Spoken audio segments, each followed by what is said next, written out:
briefly discuss about the other aspect of the connective tissue, the cartilage itself.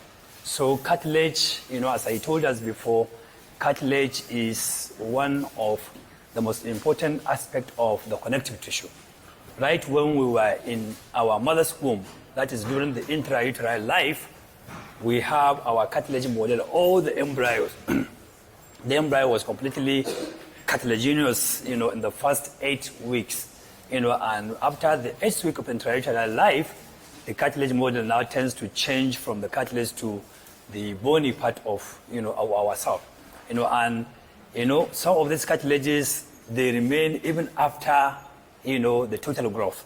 Like in our own body now, we have some places in our body whereby those places are still cartilage, not, bone. Like if you now take our costal cartilages, the costal cartilages that attach our ends of our ribs to the sternum. Apart from that, the pubic symphysis, the cartilage that joins the two pelvic bones together in the middle line, and also our intervertebral disc, they are joining one vertebral disc, one vertebral bone to another, and so they are also cartilaginous till now. After that, we also have other, cartilage model in our own body, like the respiratory tract, the trachea, the larynx, you get it, the trachea itself, and then the bronchi, both the secondary, primary, secondary, and the tertiary bronchi, they are all cartilaginous. You get my point? So we have a lot of cartilage remaining, still not bony. So it's not the entire cartilage module during the embryo that is being converted into bone. So some of them, they still remain cartilaginous throughout life. They can no longer change to bone again. But some aspect of our cartilage, when we grow older, when we reach about 70, 80, some of the cartilage in our own body, they tend to become calcified, not ossified. Did you hear my point? They become what? Calcified, not ossified. That means the cartilage is going to have deposit of calcium, not bone cells. So they may likely be calcified, and because of old age, when you now do an X-ray, you will see those cartilage, change from cartilage to bone, like the epiphysis of the Ziegfeld process of the sternum, tends to become calcified when somebody reaches the age of 70, 80, 90, for example.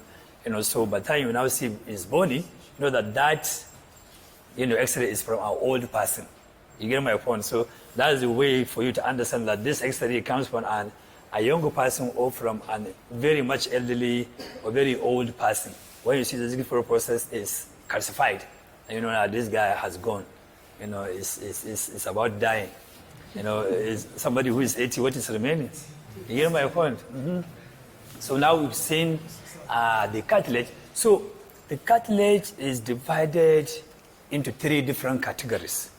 We have what we call hyaline cartilage, elastic cartilage, and fibrocartilage.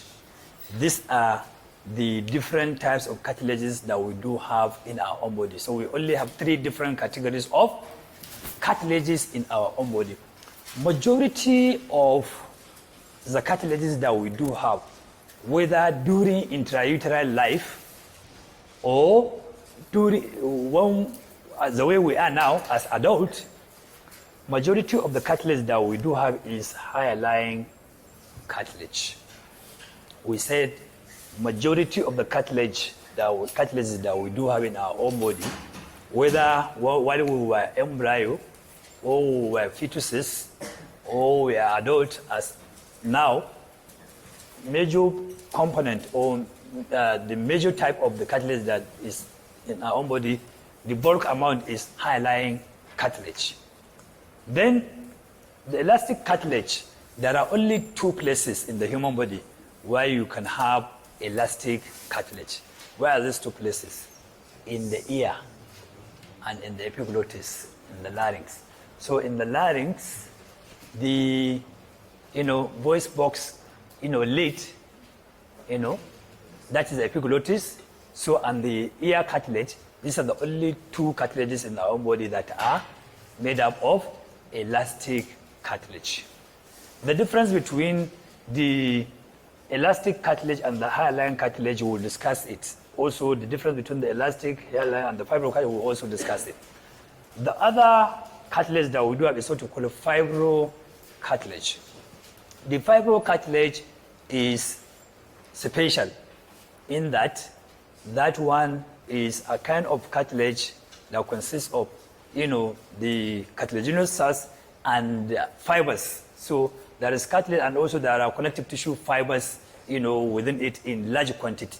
So there's a lot of collagen fibers, much more than in the high-lying cartilage. You get my point?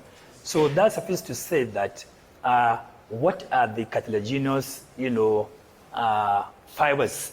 We also have the same, connective tissue fibers also in the cartilage. So we also have this collagen fibers in the high-lying cartilage.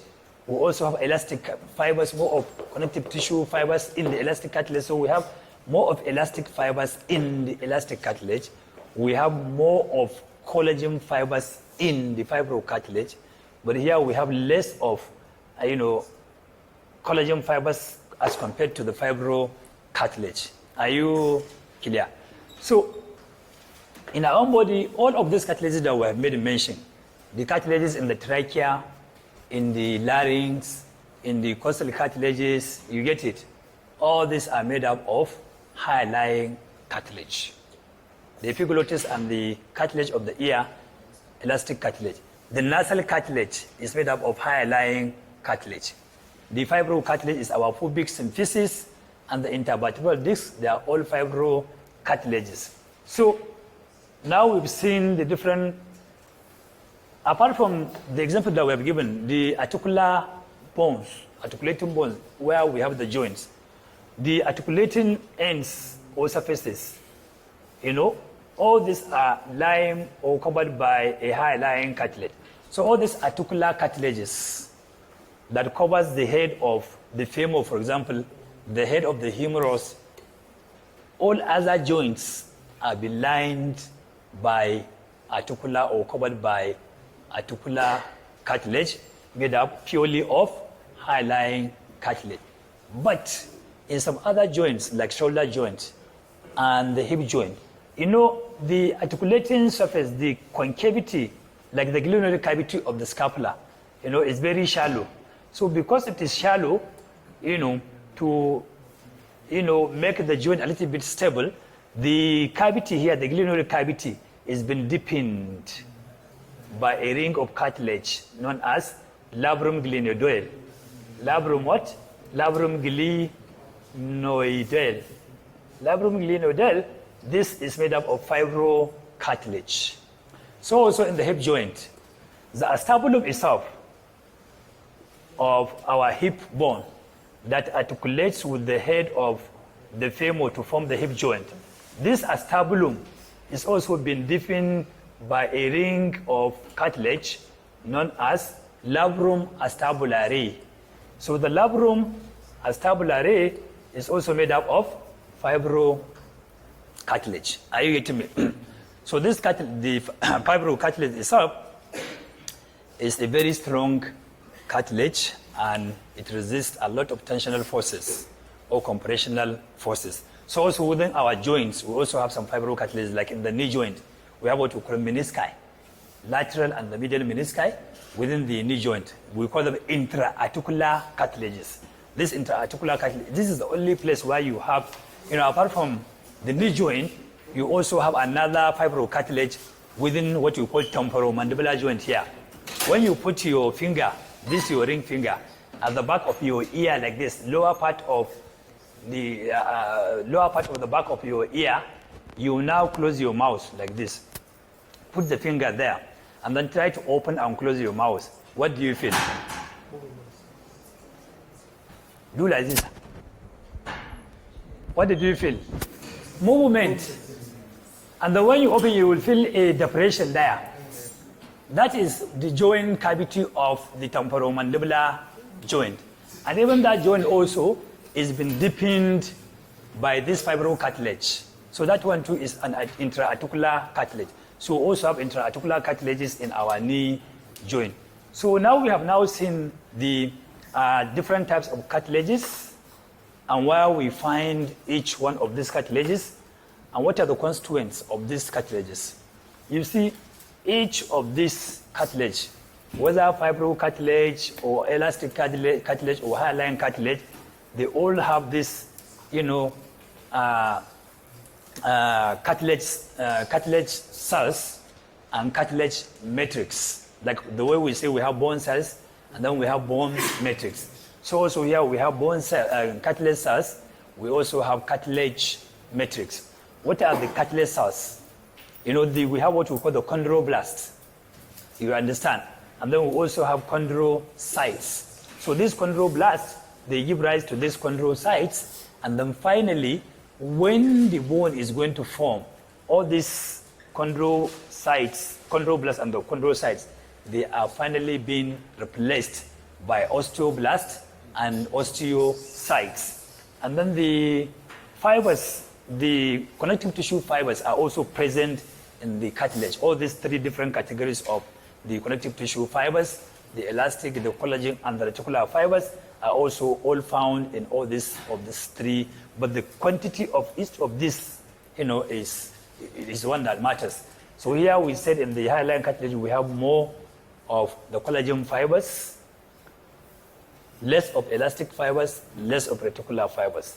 Here we have more of the elastic fibers, less reticular, and less collagen.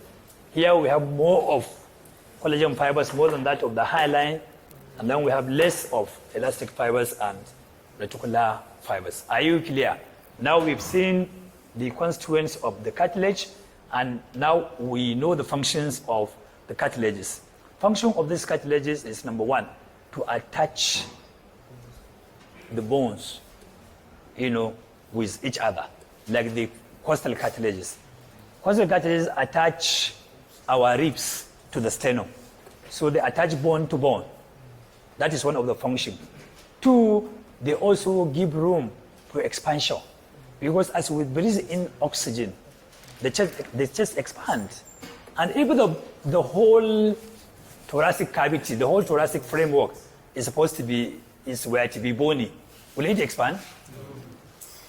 It will not. So because of the cartilage now is resilient, so it gives room for expansion when we breathe in, and then relaxes when we breathe out.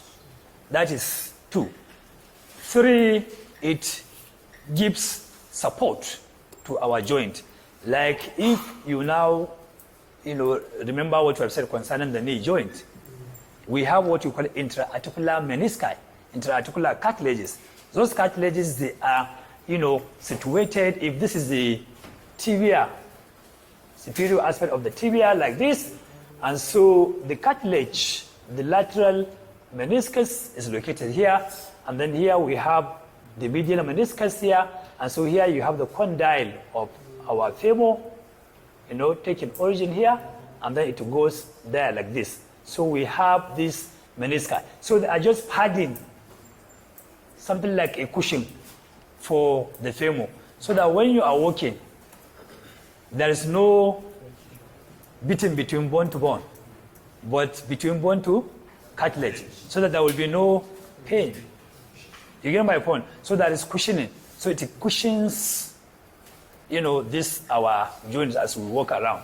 So now we've seen another function of these cartilages. Apart from that, it also helps in, when somebody wants to make a movement, like in the voice box, it has a cover. That cover is our, elastic cartilage, That cartilage now covers, the voice box while we are eating. Because there is a common pathway between the airway and the foodway. You get it? So as we are eating, the food must pass through the pharynx. As we inhale air, the air must pass through the pharynx before it finally gets into the larynx. And so the food and the air, they come together. You get my point? And so it is this epiglottis that now covers the airway while the food is now going into our gastrointestinal tract, so that the food will not go into the larynx. When the food now gets into the larynx, it will now sink down into the trachea and then block your airway, and that will be the end of you. if not because of the voice box cover, the lid. You get it? Otherwise, if mistakenly while you are drinking water and then you speak, some of the water will go into the trachea or the larynx, then you start coughing. You start coughing so that the water will now be expelled. It means while you are just taking the water, the epiglottis doesn't cover the airway completely, and that is why the water was able to go into the larynx and then finally gets into the trachea, then you cough it out. So we have now seen the functions of these cartilages. And you know cartilages, let me tell you something. They don't get blood supply. And they don't get nerve supply. So they are avascular. But somebody will ask, how do they eat? How do they survive? They get blood supply by diffusion. We've already said that before. So the blood supply around the other tissues, they now send the oxygen and the nutrients through diffusion to the cartilages. You get my point? So we have now known that cartilages, they don't have nerve supply and they don't have. The reason why the articular ends of bones are covered with a cartilage is to prevent friction so that it will prevent pain while we are moving. Because proximal ends of the bones, they have their own nerve supply through the periosteum, and they also have blood supply. You get it? But the cartilage covers those areas. So if the cartilage is now eaten off by disease, so when you are moving, you'll be feeling pain. It means your cartilage has worn off. That is why you are feeling pain while you are moving. Or when you want to stand up, once the joint moves, you feel the pain. It means something is going on between your cartilage and the bone. Maybe it has eaten off. You get my point? And so you have to get somebody will ask, how will it come back? It regenerates. So there are some drugs, tablets, that somebody can take. And so the cartilage will now regenerate, and then the chondroblasts will now continue to multiply, and then produce lots of chondrocytes, and then cover the area where it is eaten off by the disease. You get it? Mm-hmm. So we have now seen this, and I think we are not going to waste much time in the cartilage. So let us now discuss the next tissue. Now we have finished the epithelial tissue, we have finished the connective tissue. The next tissue of importance is what we call the muscle tissue. The muscle is basically one of also the most important, organ in our body. You see, the muscles, muscle tissue is divided into three different categories. That is what we call skeletal muscle. Skeletal muscle in the sense that it deals with the skeleton of our bones. So the muscles that are related to our skeleton, they are called skeletal muscles. So they have relationship with the skeleton or with the cartilage. And so that is why they are called skeletal muscles. While the smooth muscles, they have nothing to do with our skeleton. They are in fact even located inside our own body. And they are smooth muscles because they are smoother in nature than the skeletal muscles. And then we have cardiac muscles. Cardiac muscles is a special type of muscle that is only found in the heart. That type of muscle is special. You get my point? And so the smooth muscles mainly forms most of the muscles of our internal organs, the hollow internal organs, like our own gastrointestinal tract, the esophagus, the stomach, the small intestine, large intestine, and the bladder, urinary bladder, the ureter, all those ones now. They are all, the muscles there, they are all made up of smooth muscles. You get it? And so the cardiac muscles is only found in the heart, as we said. So these are the three different categories of muscle tissue that we do have. And we have already made a mention where we find, this kind of muscles. We have special features with regard to muscles. What are these special features? Number one, each of these muscles, the different categories of muscle tissue, either skeletal, smooth, or cardiac, it has the ability of contraction. That is why we said it has a special feature of contractility. That means it can contract. Our muscles here in the arm can contract like this, flex and extend like this. That is contractility. So it can contract to make a function, to perform a function of flexion like this. So this smooth muscle can also contract. When we eat food, the stomach contracts to grind the food that we eat. That is also contraction. So the cardiac muscle contract, pump in blood to the other great vessels. You get it all relaxed to take in blood from the other part of the body. So all the three, they have this feature of contractility. So each of these muscles can contract.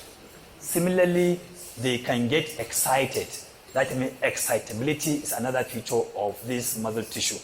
That means there must be enough supply before that muscle contracts. So that means these three different categories of muscle tissue, they are being supplied by nervous, tissue.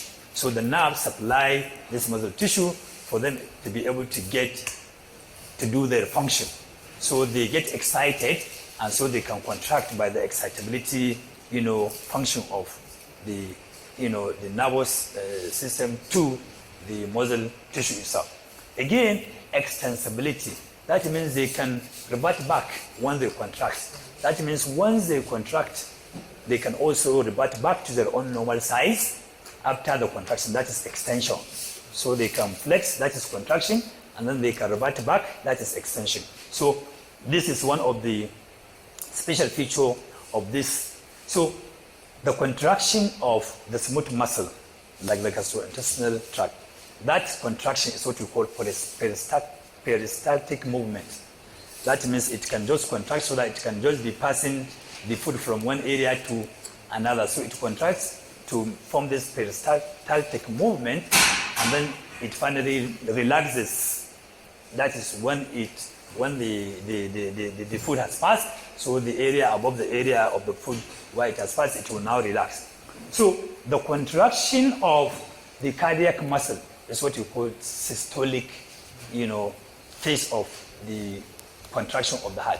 And so when the heart relaxes, that is extension in an indirect way. Contraction and flexion and extension, right? Here is contraction and relaxation. So it's just similar to flexion and extension. So the heart contracts, that is systolic. It relaxes, that is diastolic. Once the heart contracts, it now pumps the blood into the great vessels, into the aorta, and then into all the arteries that supply our own part of the body. When the heart relaxes, all the body from the head and neck, from the lower limbs, they now pull into the heart, and so the heart will now take the blood during the diastolic phase. Are you clear? So the muscles will also have the feature of elasticity. That means they can recoil back once you stretch. Like a spring, you know what is a spring? When you now get a spring, you now pull it up like this, and then you release it. It will go back to its own position. You get it? So that's what we mean by elasticity. So the muscle fibers now, like if I contract my bicep, for example, now, when I extend the elbow, the bicep now comes back to its own normal length. That's what we mean by elasticity. Otherwise, if something is plastic, you can only break it. You get my point. When you draw it, it cannot go back. That is the end. You get it? That is plasticity. So now we've seen these special 4 features of the muscle tissue, and then we have special functions of the muscles. Special functions in the sense that we have, if you take the skeletal muscle itself, it has its own functions. So based on the functions of these skeletal muscles, among these skeletal muscles, there are adductors, those that move the limbs towards the midline. The abductors, they move away from the midline. So we have flexors that will now bring the joint, forward like this, or backward. That is extensors. So we have extensors among the skeletal muscles. We have flexors, we have abductors, we have abductors. So these are the different categories of the muscles based on functions. Similarly, we also have what we call agonists. among the muscles, there are what you call agonists. That means they can make a movement on their own without the assistance of anybody. So they don't need any muscle to assist them. Like in our own daily lives now, there are people who are okay. They don't need anybody in life to help them. They are completely independent. I am sure among you there are people who, among you here, they don't get anything from their parents. They don't get anything from their own brothers and sisters or from friends. But rather they are independent. They do business on their own. And then they get money to survive. I know there are some few of you. They are not many. You get my point? So this kind of muscles in our own, they are agonists. The antagonist, they oppose the function. These agonists, we call them prime movers. We call them what? Prime movers. You get it? And then we have antagonists. Antagonists, who they antagonize the function of the agonist. For example, now, you are doing very well, in your examination. And then, unluckily for you, you have now gotten a scholarship. Maybe you are an extension candidate. And now suddenly you have now gotten a scholarship in dollars. As a medical student, you think of maybe relaxing, since you have dollars. So you think of maybe going to party, going to maybe travel somewhere, visit to your friends in other universities. At the end of the day, if your CGPA, I don't know, you don't have CGPA, but I'm giving you as an example. Let's say your CGPA was 4.5. Because now you have gotten scholarship and you are enjoying your life, you are no longer reading, you are no longer attending lectures. Now your CGPA falls to maybe 3. So it means this scholarship is antagonizing your progress. You get my point? It's antagonizing what? Your progress. You get my point? So the antagonist here now, if this muscle biceps contracts, the antagonists, they try to prevent the agonist from, and these are the extensors. You get it? So they are what? They are the extensors. So if you want to extend your elbow joint, these extensors antagonizes the function of this agonist, so that you have the function of extension. Are you clear? And then we have synergists. Synergists are those kind of muscles, group of muscles, that they must work together before they perform a function. Kamar yanzu, all of you, you are having a synergistic support. Your mother supports you. Your father supports you for this, your MBBS. Maybe your brothers, those that are in Kantonkwari, they are very wealthy. They give you money. They are also helping you. Maybe your grandparents, if they are alive, they also give some money to you when you go to greet them. So they are all synergistic to your progress. They are assisting you to progress in life. You get it? So these synergists, maybe one group of muscle meet with another group of muscle and another group of muscle before they perform a function, a particular or specific. That is what you call synergist. You get my point? For example, let me give you a typical example. If I want to do or perform function of supination like this, it's not only one muscle that performs this function of supination or pronation. The function of supination, I told you, this muscle, the bicep, is the most important supinator or the powerful supinator of the elbow joint. You get it? But another muscle that synergizes, is supinator muscle. So supinator is a synergist to the bicep in trying to perform the function of supination. You get my point? Yes, that is what we mean by synergist. Similarly, you also have fixators. Fixators, these ones, they try to stabilize a joint. That means they pass over a joint to stabilize that joint so that the joint is going to be much more stable. So they fix the joint. So we call them fixators. And so all the muscles that pass over a joint can act as fixators because they fix that joint.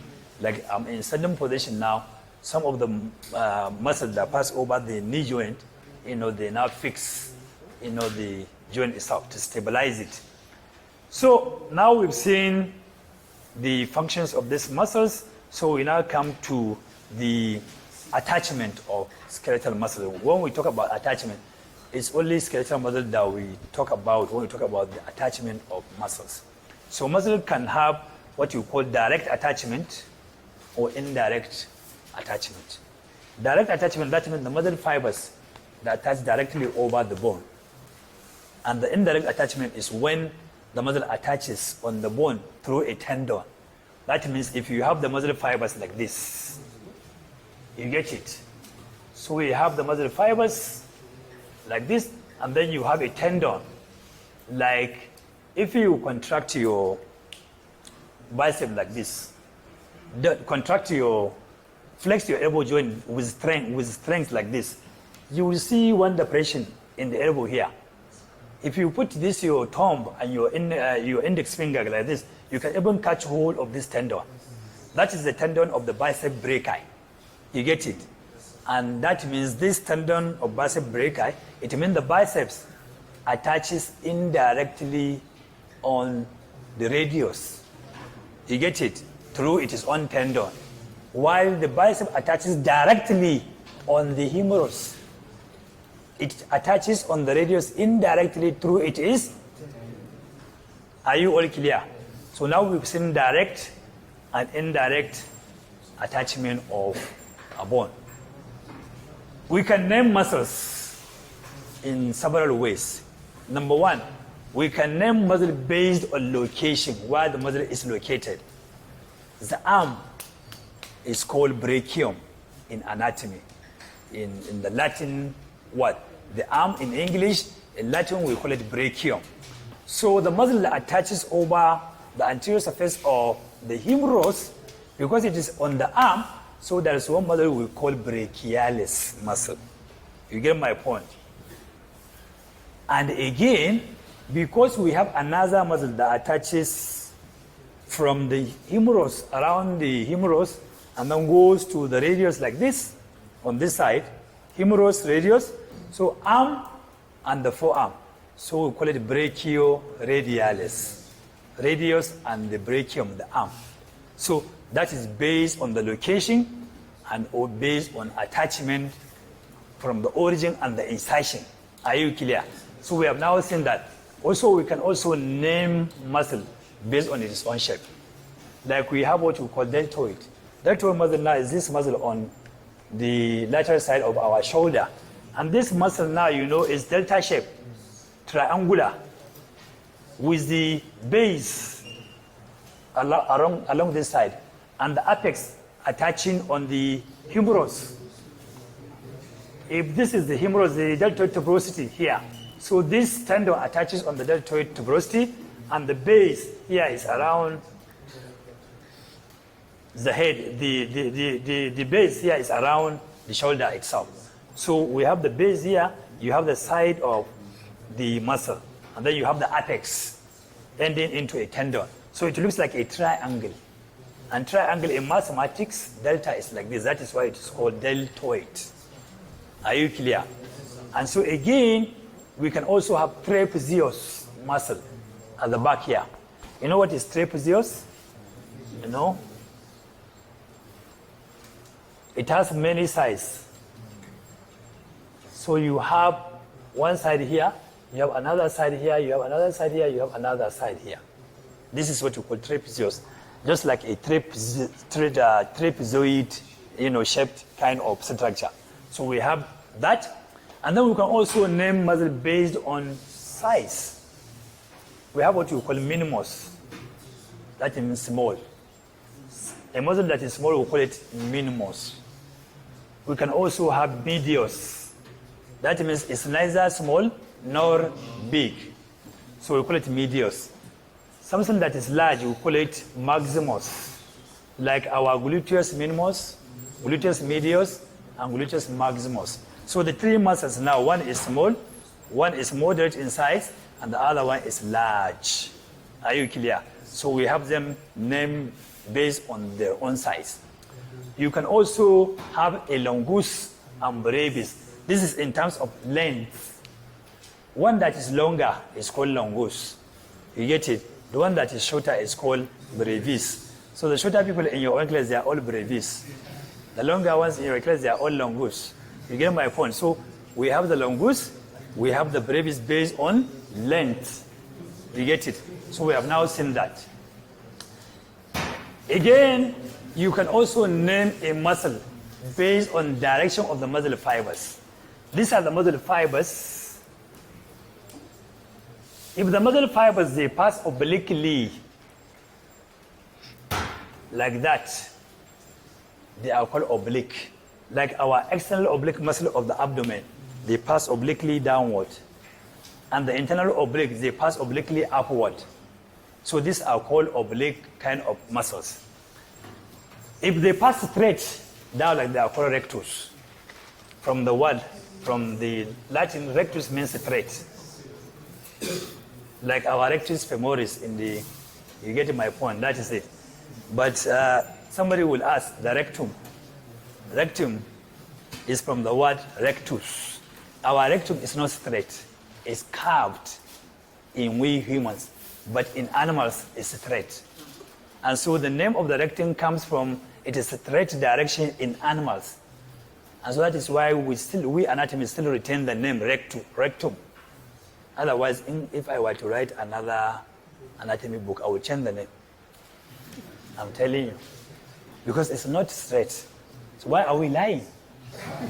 No, it's true. It's exactly, yes, we have to say the truth, what it is. You get my point? So now we've known that. And so you can also name muscle based on their origin. The fibers or heads of origin.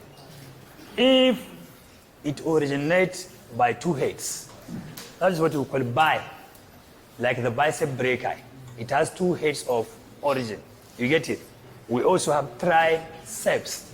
The triceps in the back of our arm originate from three places, and so it is called triceps. We also have quadriceps, like quadriceps femoris in the foot. That one too has four heads of origin. So you can name muscle based on that. And then based on action, you can also name a muscle. Like if the muscle performs only the function of flexion, you can say this muscle is a flexor. If it performs only the function of extension, you can say that muscle is an extensor. Like in the lower limb, you have adductor compartments, you have flexor compartment, and then you have extensor compartment. So I'm sure you guys are clear about this naming. The next one probably we'll discuss is arrangement of the muscle fibers in a particular muscle. The muscle fibers, you get it, can be arranged in a parallel, like if this is one single muscle like this, like the biceps, and so the muscle fibers can be arranged in a parallel form like that. So the muscle fiber may have a parallel arrangement, like in the case of the bicep brachii and in the rectus femoris, all the fibers, they are just lying straight down and in a parallel fashion. You can also have a convergent type arrangement of the muscle fibers. Convergent in the sense that, like in the case of deltoid, you see one coming from this side, another one coming from the middle, another one coming from this side. So they converge in one point and attach. That is convergent arrangement. It was regarded to the deltoid muscle. It has a convergent kind of arrangement of the muscle fibers. So they all come from various places. From the posterior side here, they come. From the lateral side, they come. From the anterior side, they also come. And that is why deltoid has several functions. Deltoid come, the anterior fibers can flex the shoulder joint. The lateral fibers, they can abduct the shoulder joint. And the posterior fibers, they can extend the shoulder joint. So the deltoid muscle fibers, because of this convergent type of arrangement, it has three major functions. You get it? So the three fibers, anteriorly, laterally, and backward, they converge together in the midline to form the tendon and insert at the deltoid tuberosity there. The muscles can also, muscle fibers, they can be in a circular direction and surround an orifice. Like our mouth is being surrounded by muscle fibers, what you call orbicularis oris. We call it what? Orbicularis oris. So the muscle fibers, they are circular in shape, so that you can close your mouth like this, or you can open it like this. So they can serve as a sphincter, close. You get it? So they are called orbicularis oris, and also around our eyes, what we call orbicularis oculi. That means you can close your eyes very tightly by that, kind of muscle arrangement. So once they contract, they close that orifice. You get my point? So once the muscle around the oris, around the mouth, you contract, it closes your mouth. When it relaxes, you can open your mouth. So also your eyes, when the orbicularis oculi contracts, you can close your eyes, and when it relaxes, you can, open your eyes. So we have now seen that. Similarly, you can have what you call a pinnate arrangement of muscle fibers. Pinnate arrangement in the sense that I am sure you know the feather of a bat, gashin tsuntsuwa. So if you now take a single, feather of a bird, you will see that you will see one stem in the center like this. And then you will see the hair of that, feather, maybe only in one side. That is what we call a unipinnate arrangement of muscle fibers. If the feather is on either side of that central stem, that's what we call bipinnate arrangement. You can also have two or more stems, and then you have the feathers going in several directions like that. That is what we call a multipinnate kind of arrangement. You can have bipinnate arrangement in some of these, our biceps, rectus, and so on and so forth. You can have this multipinnate in the deltoid muscles, where it has different categories of fibers, anterior, lateral, posterior, and what have you. You get it? Unipinnate, you can have it in some of these small muscles within, our own human body. You get my point? So I think we have come to the end of this lecture. Probably, maybe if you have some other things, to ask, that might remind me of probably something that I might have forgotten. But all the same, I think this is all you need with regard to the introduction to anatomy. Thank you. Okay.